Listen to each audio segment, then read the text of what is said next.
Olá, tudo bem? Psicóloga Roberta Rodrigues Alves Torres. Estou aqui para falar hoje mais um pouquinho sobre medo. Medo da vida, medo da morte. E vou trazer então mais um pouquinho do Osho, do livro Medo.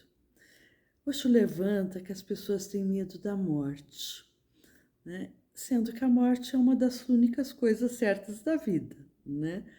Quem está vivo com certeza vai morrer. Mas ele levanta que as pessoas teriam o medo da morte.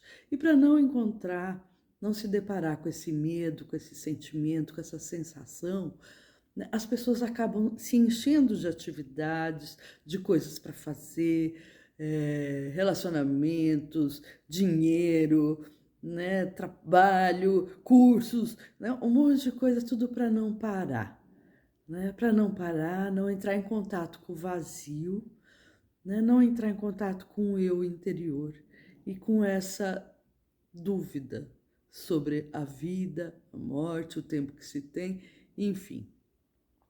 Ele levanta também que as pessoas muitas vezes parece que querem criar parceria, sabe? Com medo, tipo amiguinhos, melhores amigos, né? Se eu não posso encontrar tu, vou me aliar. Né? Ele não falou isso, mas estou trazendo aqui, né, a ideia, né? Aonde com isso, né, as pessoas muitas vezes parece que querem trazer para si, né, o medo de uma forma, deixa eu trazer aqui pertinho, quem sabe aqui ficar no meu controle, aí eu consigo lidar com ele. Só que assim, quando a gente traz o medo dessa forma, trazendo para pertinho, assim, normalmente é que esse medo ele vai criando mais força perto da gente, e ele vai se aprofundando mais, vai ficando cada vez mais intenso, estamos dando força para ele, né? Então, o caminho seria conhecer esse medo para poder lidar com esse medo, né? Então, hoje eu falo essas coisas e nesse sentido eu acompanho e concordo com o que ele está falando, né? A gente trazer esse medo para perto não vai ajudar não a resolver, né? Não adianta ser amiguinho dele, né? Confúcio levanta, né, que as pessoas não deveriam pensar sobre a morte, né, que as pessoas deveriam esperar a hora de estar lá na sepultura, e aí vai ter bastante tempo para pensar sobre isso. Né?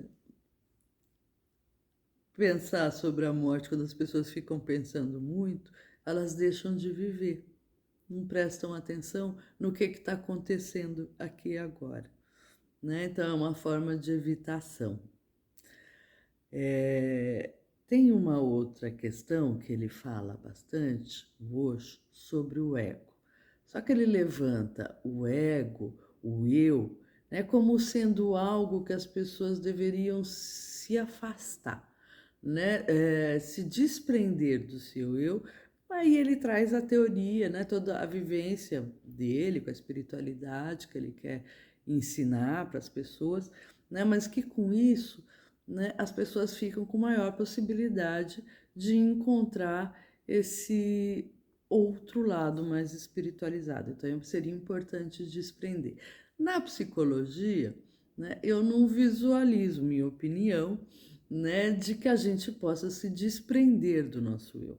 Pelo contrário, né, o que a gente teria que se desprender são de conceitos aprendidos sobre o nosso eu, que dizem coisas sobre nós que, na verdade, há uma grande possibilidade de não sermos nós mesmos. Né? Desde que nós somos crianças, são colocados para a gente conceitos de quem somos, de quem seremos. Né? Então, a gente acaba desenvolvendo um conceito aprendido sobre nós mesmos. Nós aprendemos quem nós somos. Né? E só mais tarde, né, que é possível que a gente vá questionar isso. E seria bom questionar, né? Porque aí eu me desprego desse conceito aprendido, ou um outro conceito, é um conceito idealizado, né? Que você cresce com aquela ideia, quando eu crescer eu vou ser, né? Então, com isso, eu também não entro em contato com o meu eu. E para saber quem eu sou, quem é esse meu eu, o meu ego, né, eu vou ter que questionar esses aprendizados, essas figuras da vida que com certeza tem uma importância, mas que tentaram, na melhor das intenções, definir quem nós seríamos ou dar melhores diretrizes. Então eu vou ter que questionar isso tudo. E vou ter que lidar com eu não sei o que eu quero, o que eu gosto, né? O que eu sinto. Eu vou ter que lidar com isso. Isso dá um vazio, dá um medo mesmo, né? Então, né, vai ter que lidar com esse medo. E vai vir também, né, além desse medo do conflito que vai se causar com essas pessoas, medo de rejeição, aí pode vir o medo também de eu não sei se eu consigo, se eu dou conta, vem insegurança sobre se vai conseguir ou não. Isso tudo leva as pessoas, então, a se encolherem mais. E muitas vezes acabam preferindo manter o medo como aliado, né? Não aliado, mas aquele amigo que não é bom, mas é o velho conhecido. E com isso eu fico prisioneiro de um eu que não vai me trazer satisfação na vida. Um outro ponto que ele levantou, que eu também vou partir do princípio do que ele falou, que eu achei interessante, ele traz a ideia de que existe um eu poeta, um eu cientista e um eu místico. Né? O eu poeta seria assim, vamos pensar no poeta mesmo. Né? O poeta é aquele que, por exemplo, olha uma flor e vai falar sobre a beleza daquela flor, o encantamento de sentir, ou que para que o desejo de ofertar essa flor para alguém, né? Então tudo isso acaba sendo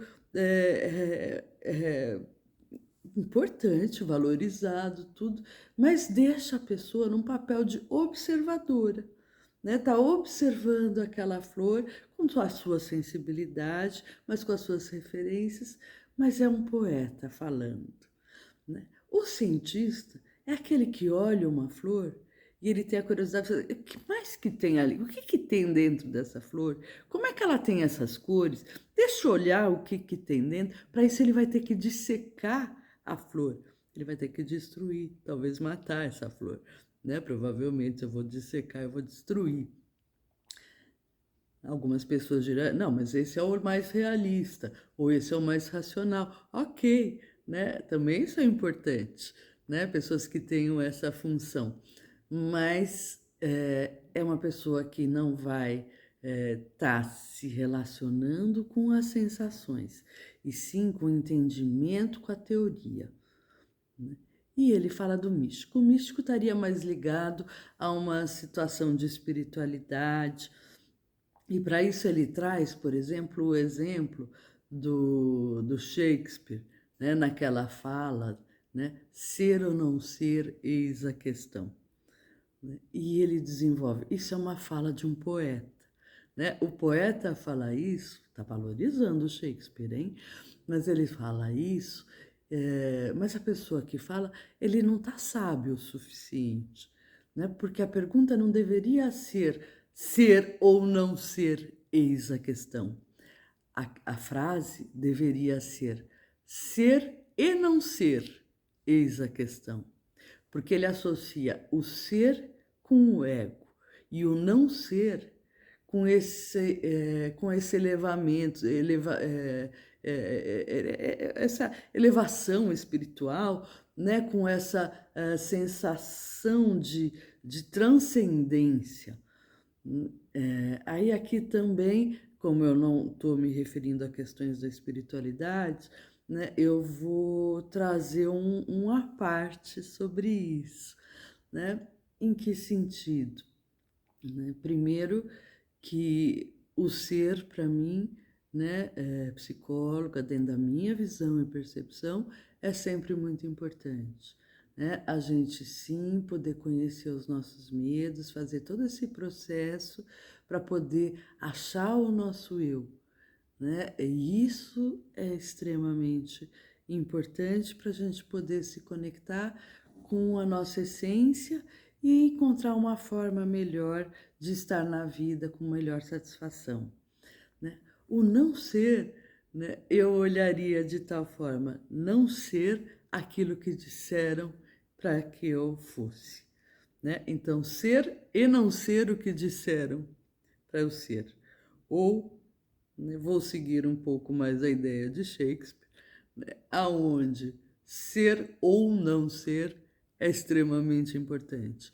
Não ser, então, aquilo que definiram, e a ideia é você poder criar esse movimento de encontro consigo. Então, não ser, eu não estou ligando com a espiritualidade, mas eu estou ligando com esse, olhando para esse, uma possibilidade de você ser diferente do que você aprendeu e encontrar a sua essência. A sua essência, ele fala em espiritualidade e eu falo na sua essência como pessoa, né? Essa é a minha percepção, tá? Não estou absolutamente tirando a questão da espiritualidade para quem entende que isso é importante.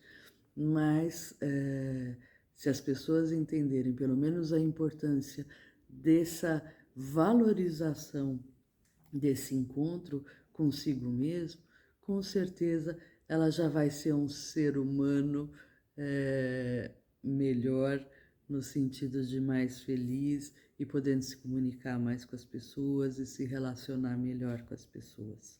Agora, quando ele fala nessa transcendência, eu gostaria de fazer aqui uma parte, porque no domingo passado eu recebi um convite de assistir o show do Bocelli. E foi uma amiga muito querida que me ofereceu esse convite, né? Muito obrigada. E estou levantando isso porque, assim, foi uma experiência de transcendência. Então, às vezes, sim, isso é possível, a gente transcender, independente da espiritualidade. Porque num dado momento eu estava lá como observadora, né, encantada com o que eu estava vendo, podendo fazer poesias com o que eu estava assistindo. E às vezes a sensação era de estar transcendendo, de estar elevando, se elevando e sentindo aquela música dentro de mim como se ela tivesse pulsando, né, existindo mesmo dentro de mim. Então, essa sensação também é possível ter na vida.